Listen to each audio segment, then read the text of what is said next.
You're watching Pyro Media Network.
Thank you for tuning in. If this is your first time joining us, welcome. We hope your experience is fruitful. Please feel free to visit our website to find out how you can join our growing family. While we are loading your experience, please do us a quick favor and hit that like button from whichever platform you're watching or listening on. Also, share so others may enjoy as well. And we hope you would consider hitting that subscribe or follow button so you can check out more of our amazing content. All right, let's start the show. Hello everyone. Before we begin, we want to provide a brief trigger warning for our audience. This episode contains discussions and content that may be disturbing or triggering to some viewers and listeners. Topics may include specific triggers such as violence, abuse, mental health issues, etc. Your well-being is important to us. If you feel overwhelmed or need to step away at any point, please take care of yourself. Additionally, we encourage anyone who may need support to reach out to a trusted friend, family member, or mental health professional. Remember, it's okay to prioritize your mental and emotional health. Thank you for tuning in, and we appreciate your understanding and support. Now, let's get started with today's show.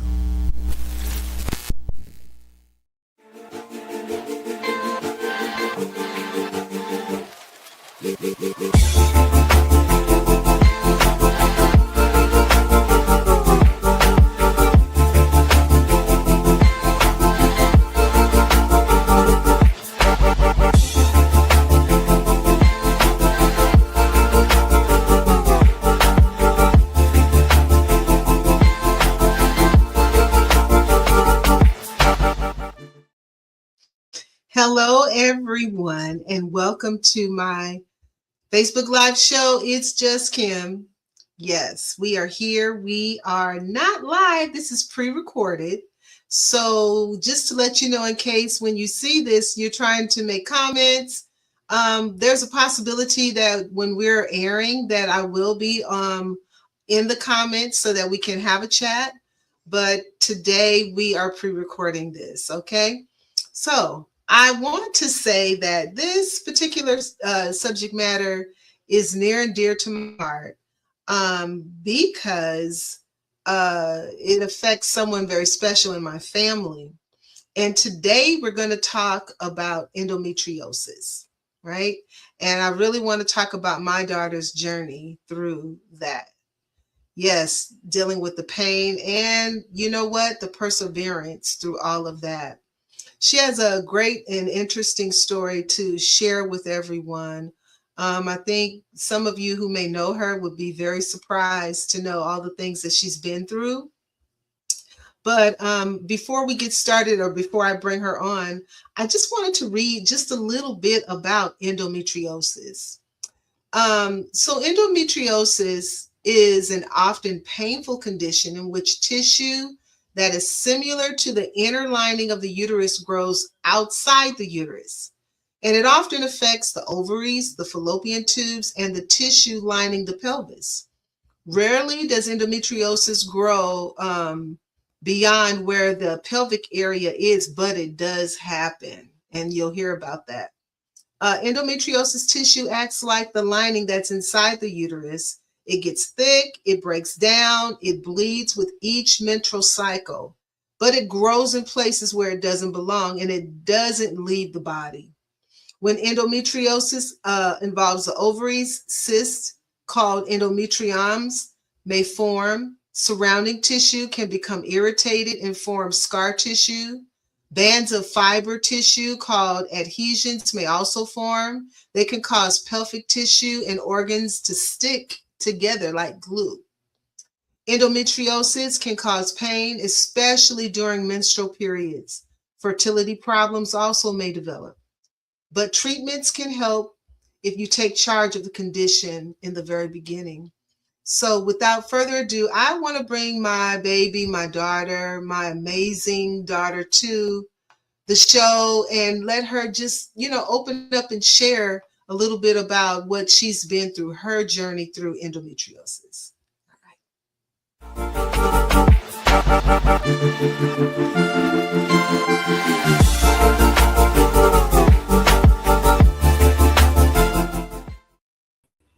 Hello, Miss Khristian.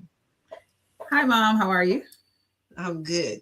So everyone, this is my firstborn, my oldest child, Khristian Ervin-Ross. She is married to Dr. Patrick Ross, and she's my first baby. Okay? Yeah, that's her and her hubby. So I did a show earlier this year, and the show had several parts to it. And it was really all about what you learned or what 2025 taught you. And so I interviewed different people, like I interviewed a Black male therapist. I interviewed some other folks, but I also interviewed you and Patrick as a couple. And I was asking the question, what did 2025 teach you as a couple? And so we talked about that. And then some of what you all shared kind of led into the subject matter that we're going to be talking about today. That is your journey through endometriosis. And it was funny because at the end of our show, you started talking about one of the things that you wanted to do moving forward was share and educate people about your journey and what you've gone through, because many people they don't really know about endometriosis. I mean, it happens, but I don't think people really know what's happening when it is happening. Right. And so first, I just want you to just share a little bit about your journey, how it started, when you were diagnosed, and just a little bit about your initial symptoms. Well, I was first diagnosed in November of 2021, just 2 weeks after my 35th birthday.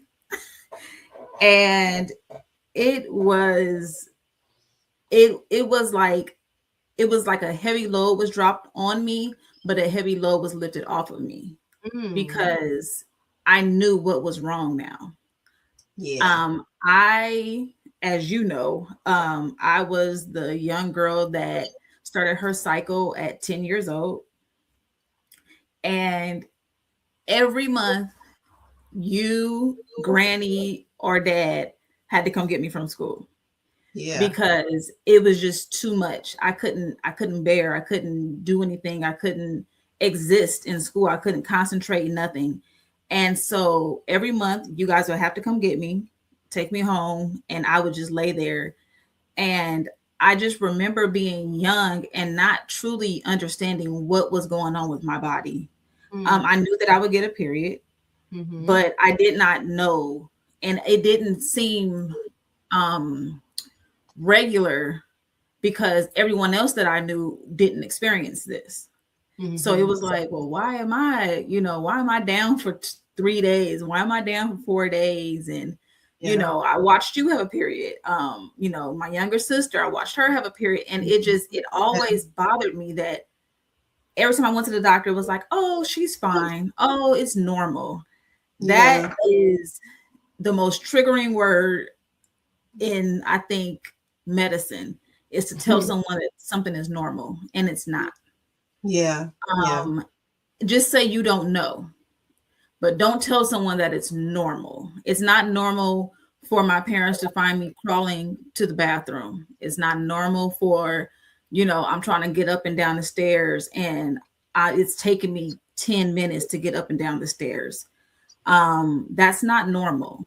And so, so in 2021, at the age of 35, I went on a birthday trip, and literally the last day there, I woke up in a pain that I had never experienced before. And I experienced this pain, and I, you know, I put my superhero cape on and just powered through. So I walked all the way where we were to get picked up to go to the airport. I had to walk all the way to the front because we were all the way in the back near the beach. And I had to walk all the way to the front. I was bent over the whole time, couldn't even stand straight. And so got to the airport, never stood up straight. Never. Got home. Oh no, went through customs. Still, gosh. I was bent over and got home, bent over. I drove all the way home, was bent over. It was just, I never stood up straight until after my surgery. Wow. Literally. I remember that because my back was so sore because I was just bent over. And so finally, I had my now husband taking me to the hospital.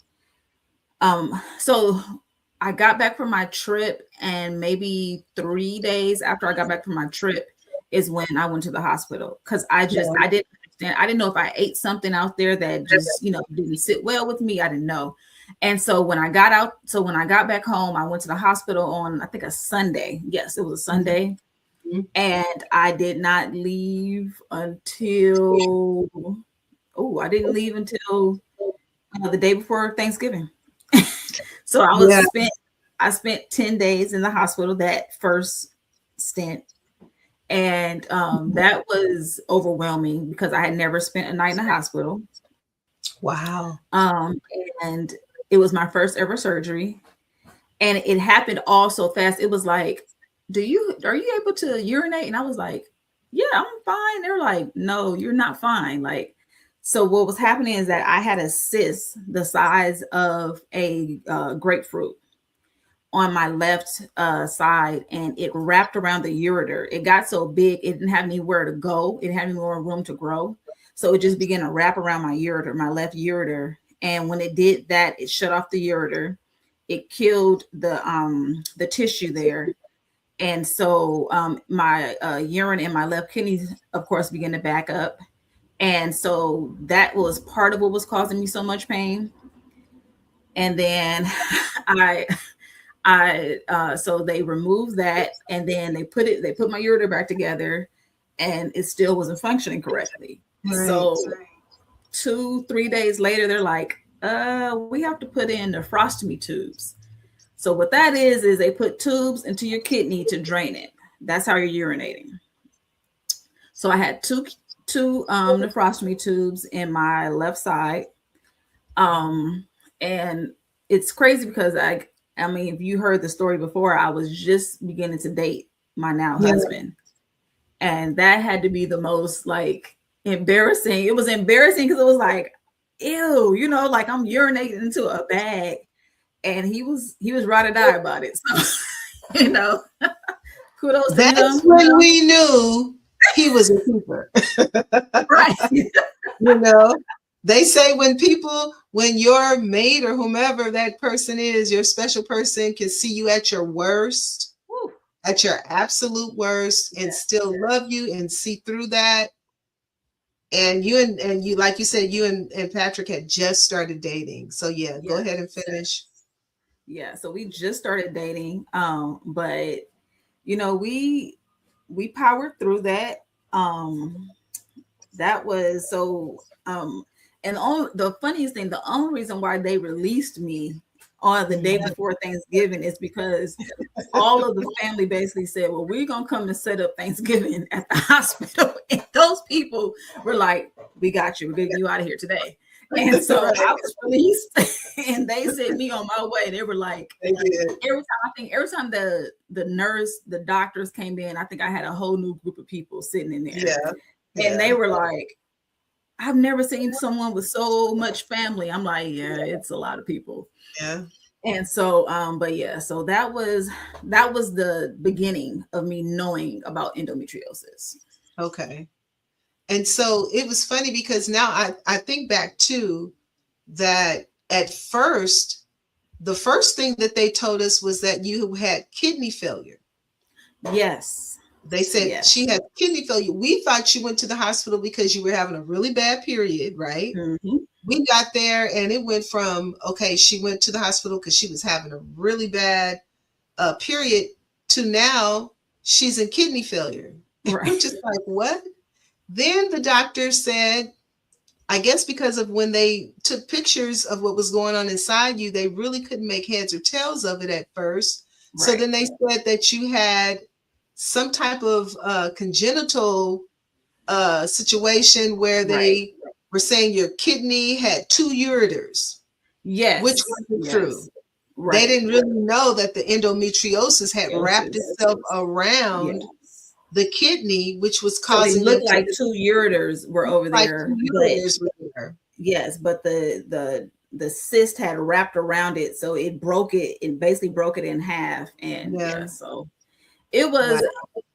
Yeah, I went through about 3 or 4 diagnoses until they realized what it was. And then, but it was like I had 3 or 4 diagnoses in a day. It wasn't like 3 or 4 diagnoses in 2 weeks. It was like 3 or 4 diagnoses in a day. It was like every time they came in, they had a new report for me. And I was like, okay, that's not like, okay, how was all this possible? Yeah. So, yeah, it was a lot.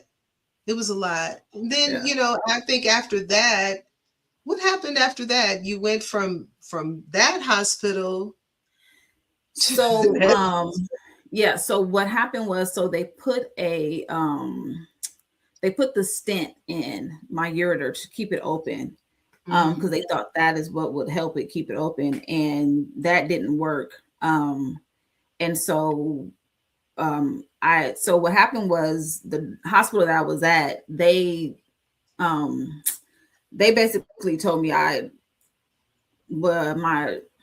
my insurance wasn't accepted there.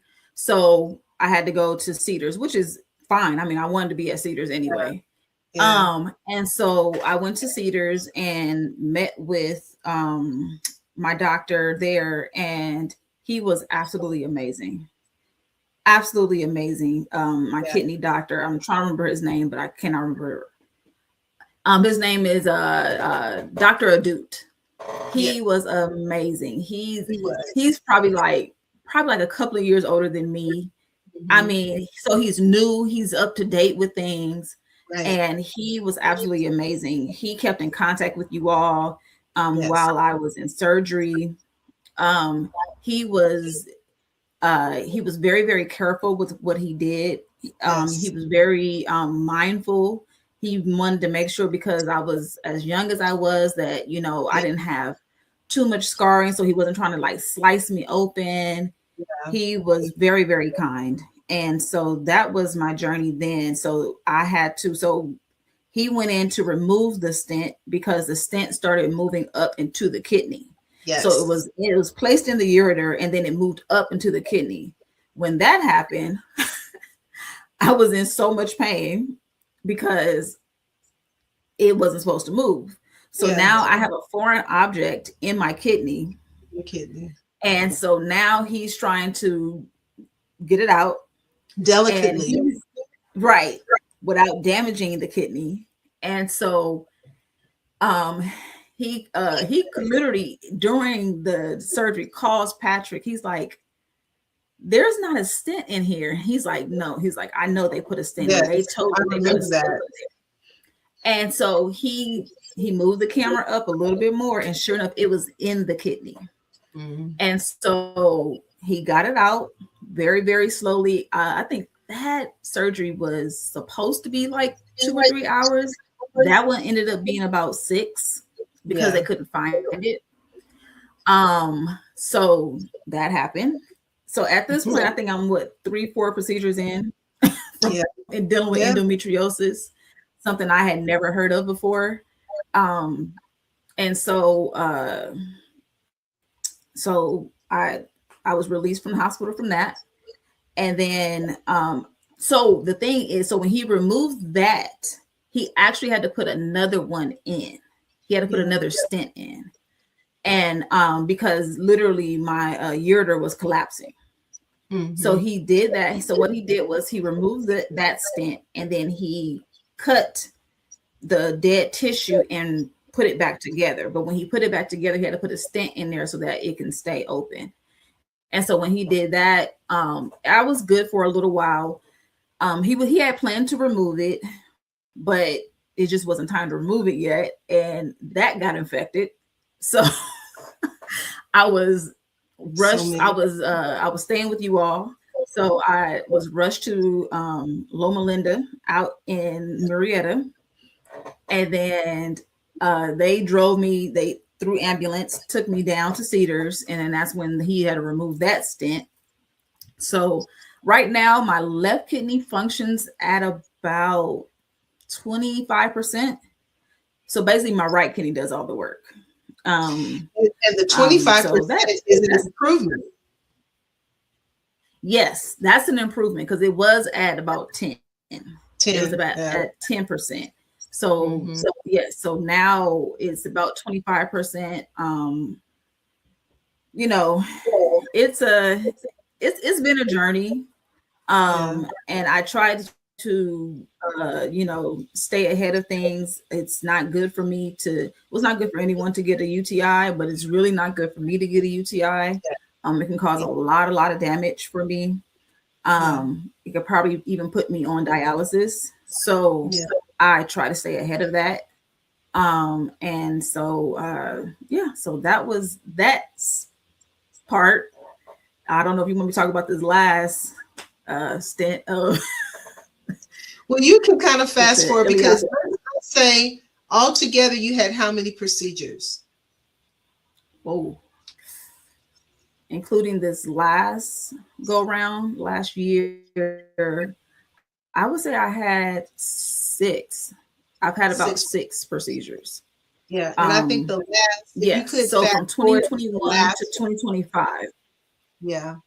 Yes. So from 2021, November 2021 to June of 2025, which is when they reversed my ileostomy, that has been the last procedure.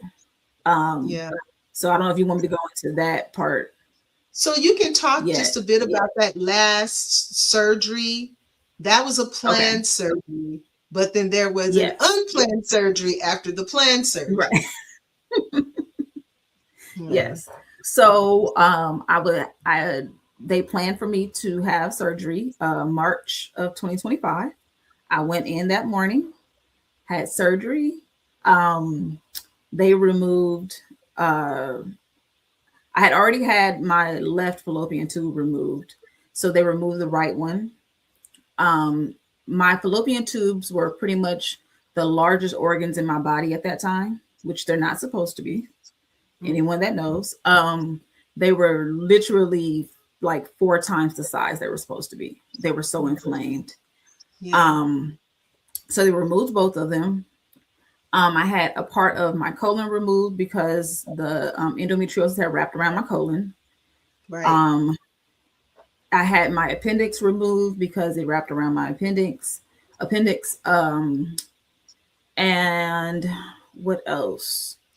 That's all that was removed. But then they had to go in and remove the endometriosis that was basically when you said it's glues your organs together, that's basically what my organs look like in my abdomen. They were glued together. You couldn't tell. Well, you could tell what they were, but there was no space in between. Yeah. So everything was just glued together, and they had to go through and remove that. So that was a 10-hour surgery. Yes. It went from an 8-hour surgery to a 10-hour surgery. And I know you, Patrick, my dad, everybody was out there freaking out. Yeah. And so, my doctor reattached my, his name is Dr. Nasseri. He's also amazing. Mm-hmm. He reattached my colon, but unfortunately when he reattached it, I had an opening and it started to leak. And so I had to be rushed back into surgery to get an ileostomy. And an ileostomy is when they take a piece of your colon and basically you defecate into a bag. And so that's what I did for about 3 months. So I was in the hospital for that time for 14 days. So I did 2 weeks that time, 10 days the first, 14 this last time. And then they reversed it in June of 2025. Yeah. And I was only there about 3 or 4 days. Yeah. Yeah. You know, and needless to say, I mean, just in what you've been describing, and I wanted to take the time for us to just kind of go through. I mean, we kind of like fast forwarded through quite a bit of the journey. We could take the whole hour just to talk about it, you know, but I mean, needless to say that endometriosis has definitely impacted your life.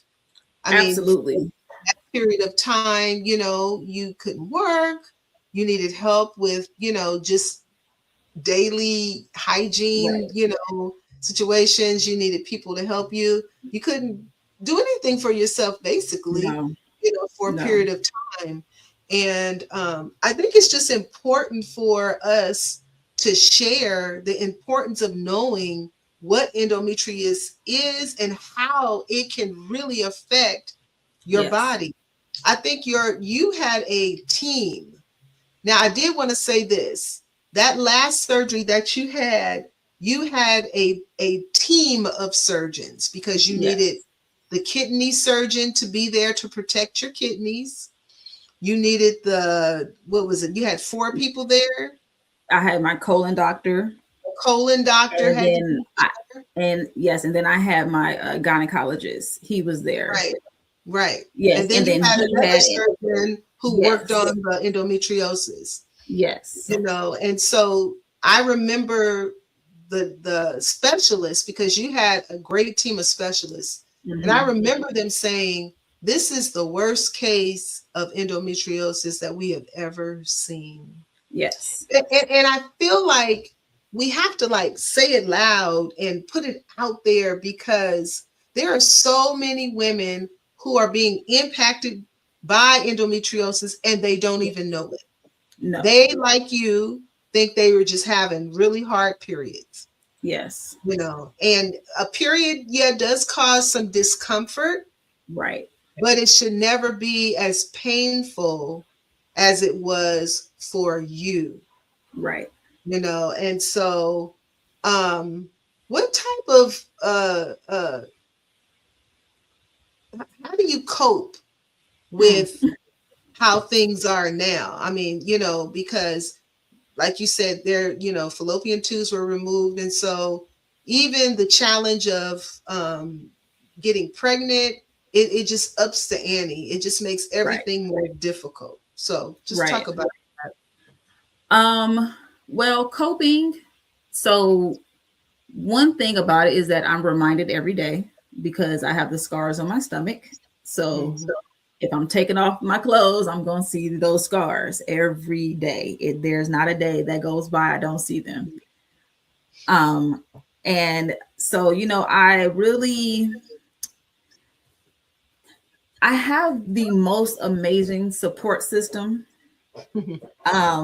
Because it seems like on the days that, and I don't say anything, on those days that I don't feel great, those are the days everyone is like, oh my God, you look so beautiful today. Oh, you look great today. And I'm like, I feel horrible today. But, you know, that's the way God works. You know, he sends you what you need when you need it. And so I just, with coping with it, I know that my journey to having children is going to be a lot tougher than most. I definitely, I have to go through IVF. That's not even a question. Unless, you know, the Lord puts, you know, the second coming inside of me. You know what? I want to chat a little bit about IVF, but before we do that, I want to go to a commercial, and we'll talk Okay. about that when we come back. All right.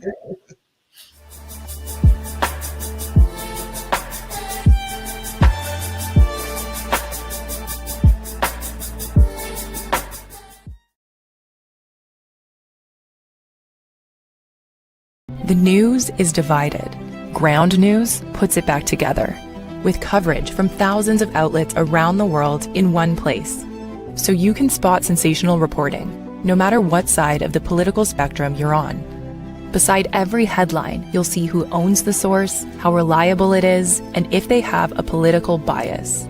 Multiple perspectives side by side, giving you a well-rounded view of today's biggest stories. Visit ground.news to learn more.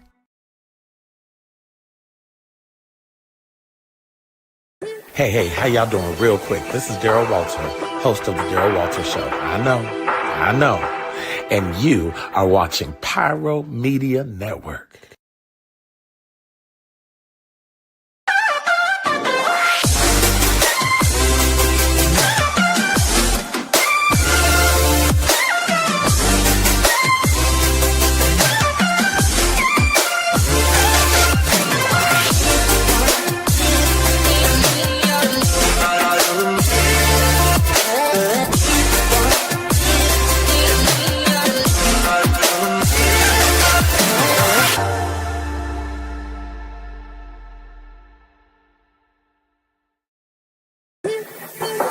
Hey, it's Dr. Nicole D. Vick from Dr. Victorious, and you're watching Pyro Media Network.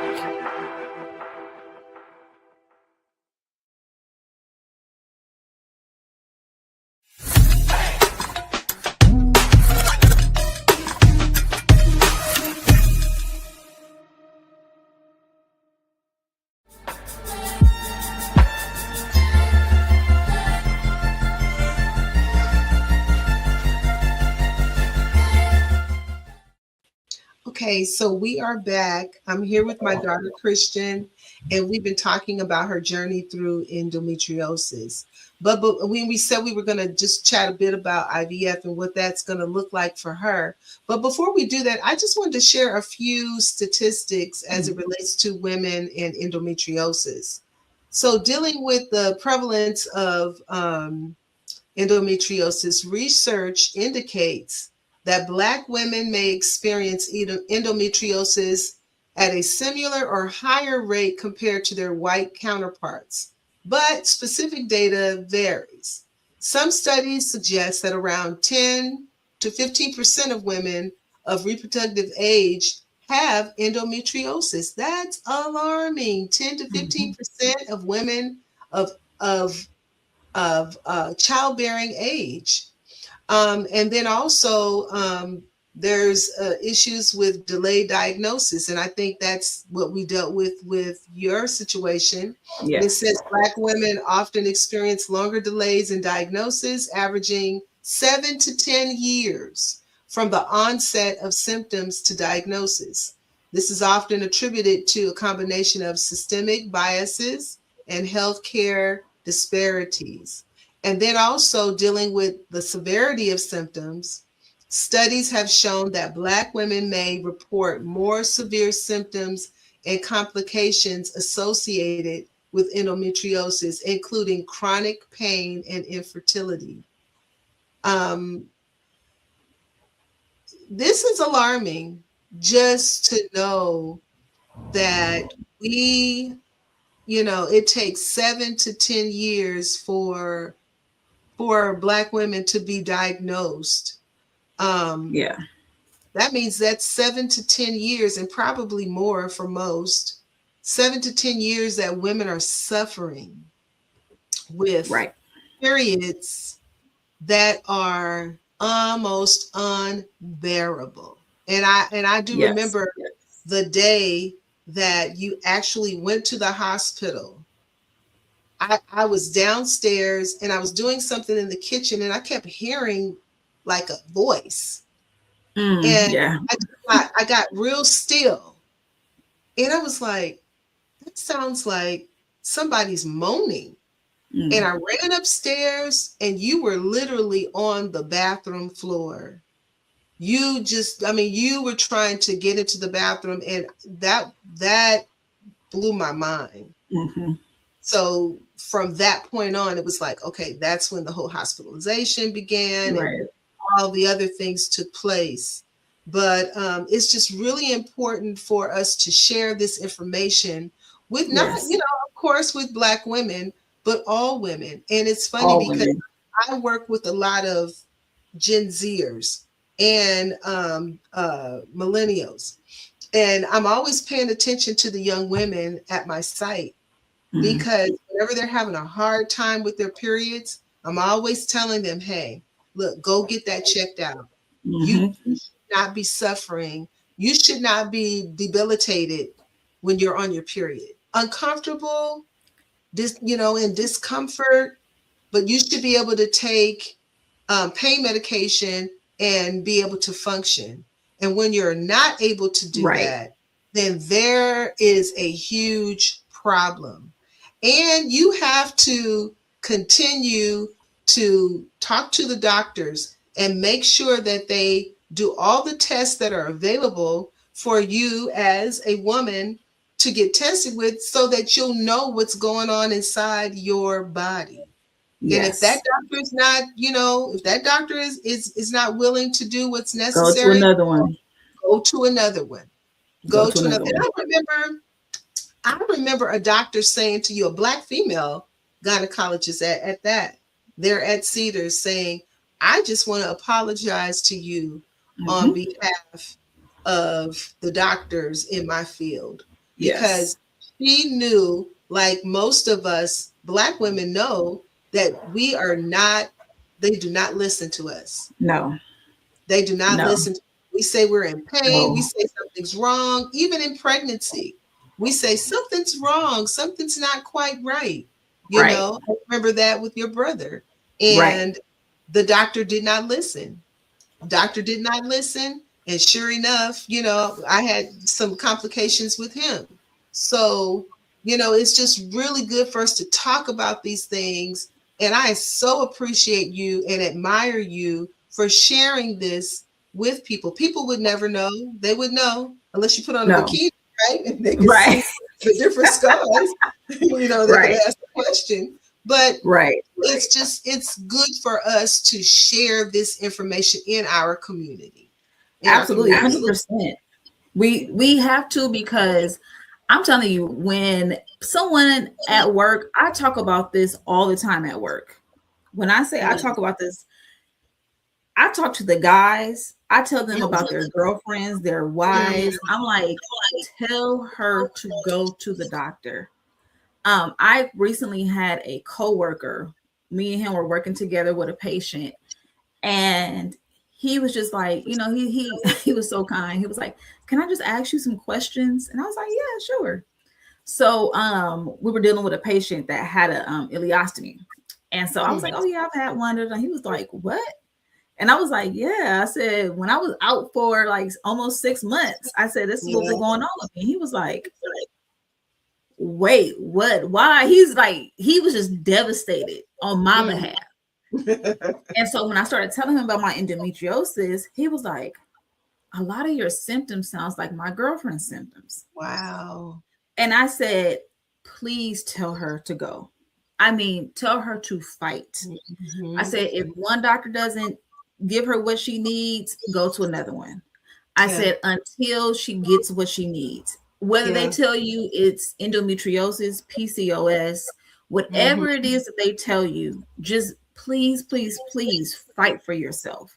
You have to fight for yourself. And because I work in healthcare, I will say this. They are I'm gonna say most are not trying to dismiss you. They really are not. But what it is that a lot of times CT is behind, MRIs are behind. It's a lot of work to get you what you need per se. I'm gonna say that. And so because things are so behind, like so many appointments, all types of things, the only reason why I was able to see the specialist that I was able to see is because literally when I went into CT and I came out, they were like, everybody was speechless. Everybody was dumbfounded. No one knew. I had about 3 or 4 doctors, not nurses, doctors, walk up to me and say, I am so sorry. You should not have experienced this. How did you function? How did you work? Like, how did you live a life like this? Because the thing about endometriosis is that it doesn't just affect you during your cycle. It actually can affect you during other times of the month. So I would just get like stabbing pains all of a sudden, or like I would get shooting pains down my side, like down my sciatica. And that's because the endometriosis is just going crazy. It's doing what it wants to do. I remember many of times, like, I mean, I ain't know, size 2, but many of times I would just blow up and I didn't understand why I was blowing up. And it's because my body was inflamed. And I didn't know that. I didn't know that my body was inflamed. I just thought like, okay, just maybe that time of the month is coming. And so I really want women to know that, number one, you're not alone. This is something that, many women have gone through.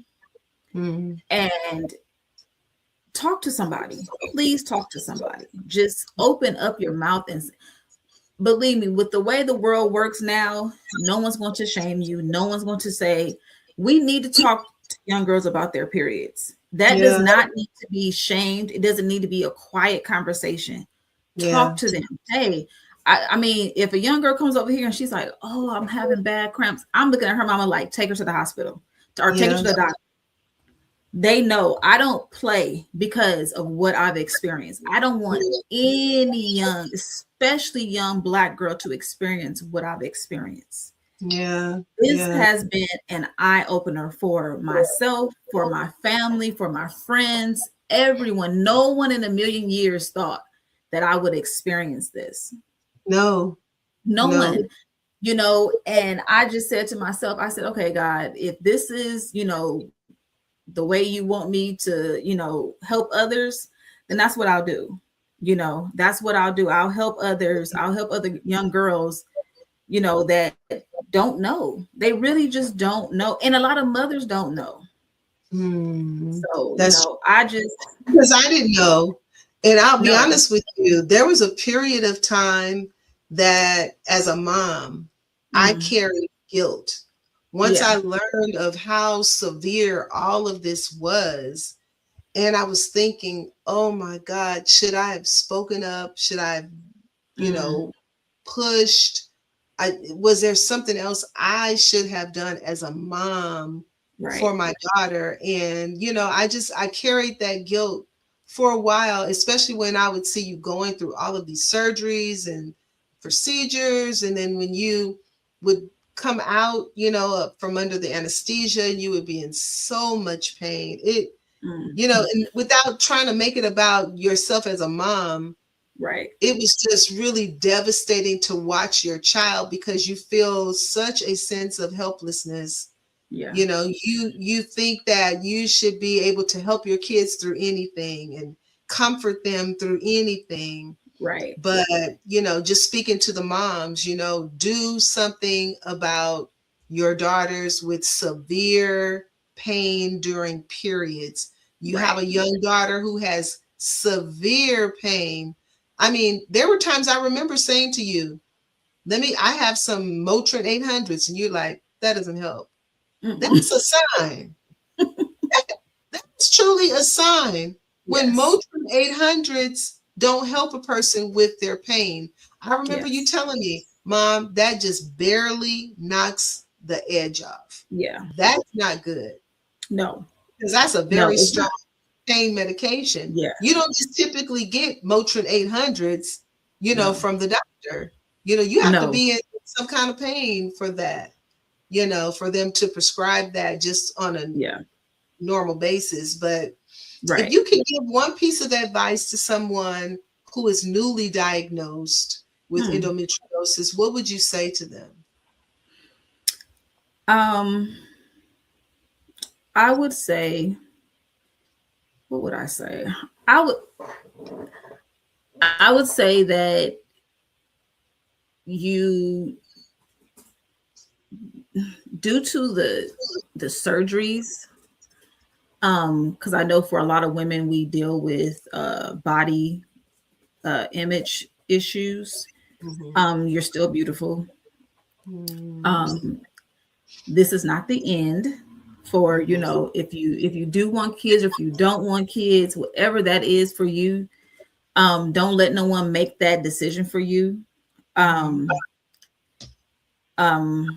That, your pain was real. Your pain was real. It wasn't a figment of your imagination. I remember feeling like that sometimes. Like, am I making this up? Am I making this worse than what? I remember feeling like that because so many doctors told me it's normal. It's normal. I'm like, no, this isn't normal. I remember I used to carry extra work pants because I would bleed through my work pants. And, it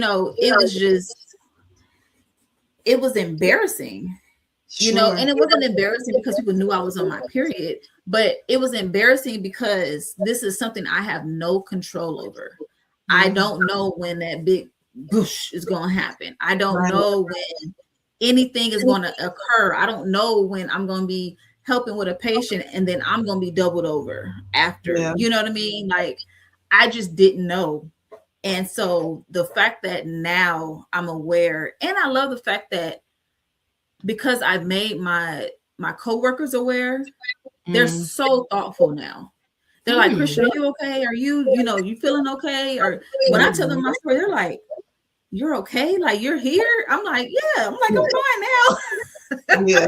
Yeah. I'm okay now. They're like, oh my God, we didn't know.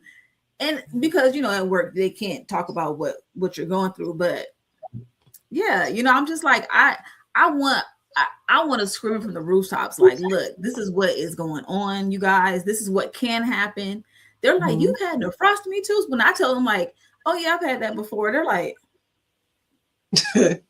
what? Nephrostomy tubes, you had the ileostomy bag, just multiple surgeries, just a number of things.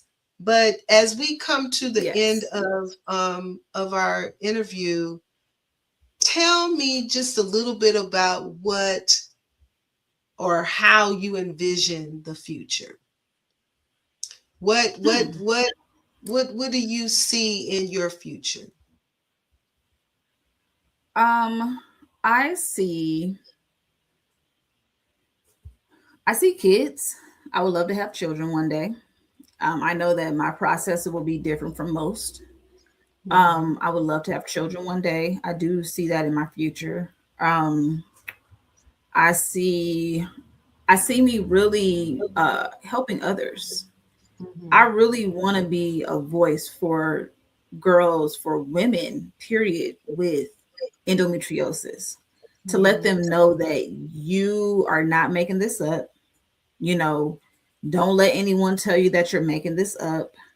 And I just want to be the cheerleader for other women to say, like, no, we're going to fight this. We're going to, we're going to do the right things to get better. You know, whatever that looks like for you. If that is a total hysterectomy, then that's what that is, you know, and then we'll find a different pathway for you to have children, or, you know, whatever that is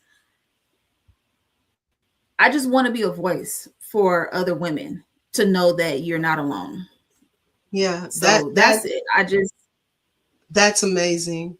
And I am so incredibly proud of you for just being so transparent about your journey. And there's so much that goes with it, you know, that we just don't have the time to tell it.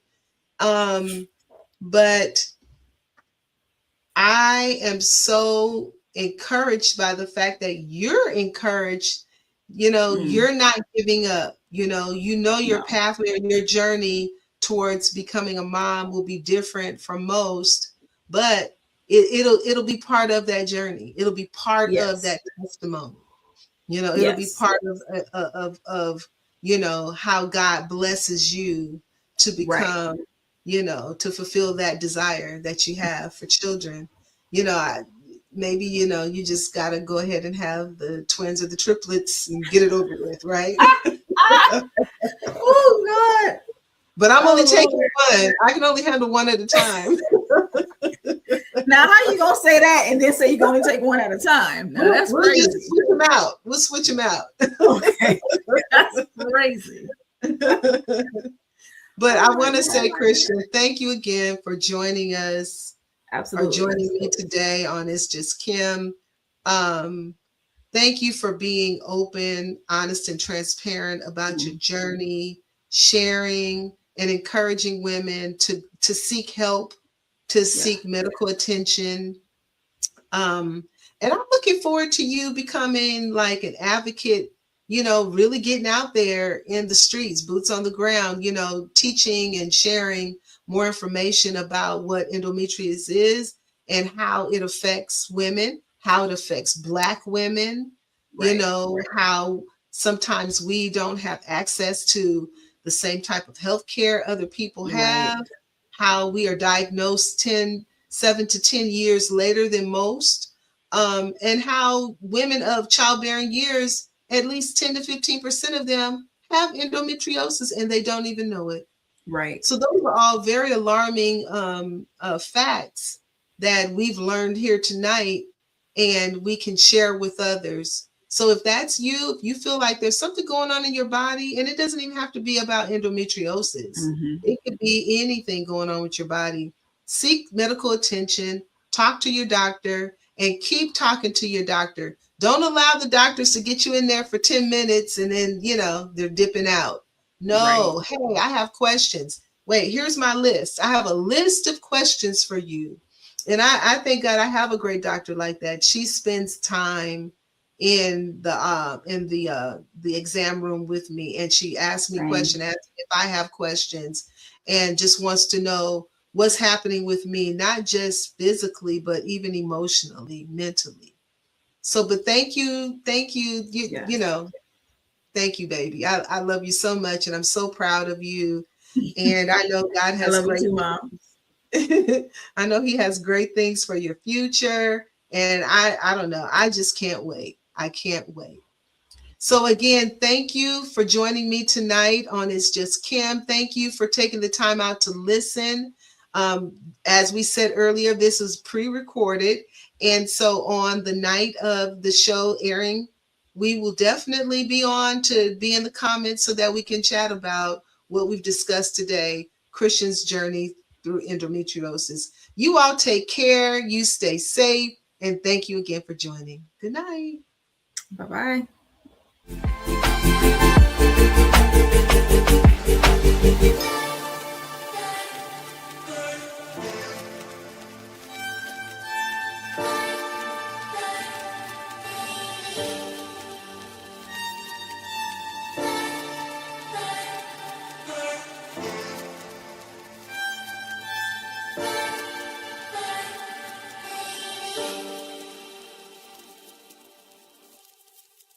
Thank you for watching Pyro Media Network.